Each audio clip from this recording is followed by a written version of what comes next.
Korang percaya tak, set lunch makanan ni tak pakai MSG? Buat penggemar masakan rumah, serai chicken set ni memang pilihan tepat.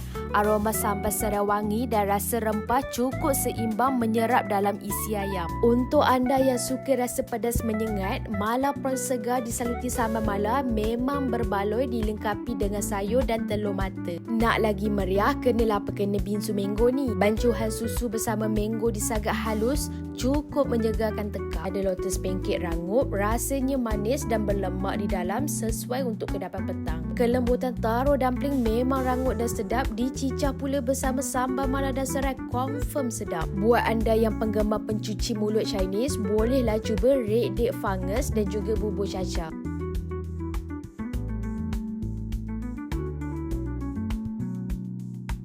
Tengok ni, sambal pet pun ada jual korang.